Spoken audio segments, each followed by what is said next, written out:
Всем привет! Сегодня предлагаю вашему вниманию приготовить отбивные на ужин, но это будут необычные отбивные, они очень сильно будут похожи по вкусу на наггетсы. Берем две половинки куриного филе и каждую половинку нужно будет нарезать вот так вот вдоль на 3 плоских куска.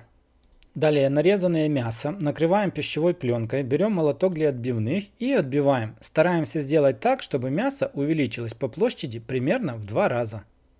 Каждый кусок мяса нужно будет отбивать с двух сторон, но старайтесь так, чтобы не перестараться, чтобы мясо не порвалось, осталось цельными кусками. Если вы не будете использовать пищевую пленку, мясо вам точно порвется, я в этом уверен. Затем каждый кусок мяса с двух сторон нужно будет немного посолить и поперчить. Соль и перец добавляйте по своему вкусу. Ну и чтобы отбивные не были такими большими, я их разрезаю ножом вот так вот пополам. Это для того, чтобы отбивные лучше промариновались. Ну и у меня нет такой большой сковородки, чтобы пожарить вот такие большие отбивные. Точно таким же образом делаем полностью все мясо, которое вы для себя заготовили. Готовые будущие отбивные перекладываем в отдельную тарелку и отставляем пока что в сторонку. Берем отдельно глубокую тарелку, вбиваем в нее 3 куриных яйца. К яйцам нужно добавить соль и перец по своему вкусу. Затем в эту же тарелку нужно будет пропустить через чеснокодавку 3 зубчика чеснока. Сюда же нужно добавить 50 мл молока. Если нету молока, его можно будет заменить на кефир. Еще мы сюда добавляем 1 столовую ложку муки. Берем венчик и все очень хорошо перемешиваем до однородного состояния.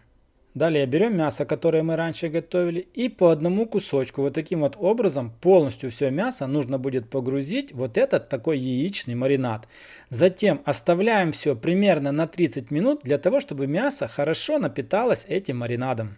Через 30 минут берем еще одну большую тарелку, насыпаем в нее панировочные сухари. У меня сегодня ржаные панировочные сухари, и в этом была моя ошибка. Почему? Пожалуйста, напишите в комментариях.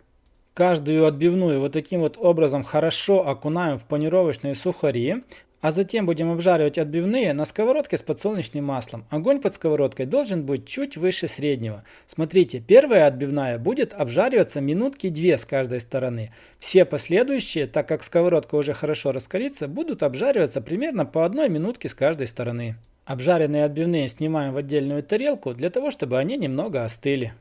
Ну и точно таким же образом обжариваем полностью все мясо, которое вы для себя приготовили. Смотрите, друзья, отбивные получаются мягкие, сочные, очень-очень вкусные и очень сильно похожи на наггетсы, которые подают в ресторанах. Ну а вот почему я сказал, что ржаные сухарики была моей ошибкой, пишите, пожалуйста, в комментариях. Всем, кто будет спрашивать, буду давать ответ. На этом у меня на сегодня все. Вот такой вот легкий, необычный и очень-очень вкусный рецепт ресторанных отбивных у меня сегодня получился. Если понравился такой рецепт, обязательно поделитесь им с друзьями. Ну а после того, как подпишетесь, обязательно нажимайте на колокольчик, чтобы не пропустить новые интересные видео на канале Аппетитная кухня. Всем пока, всем до скорых встреч!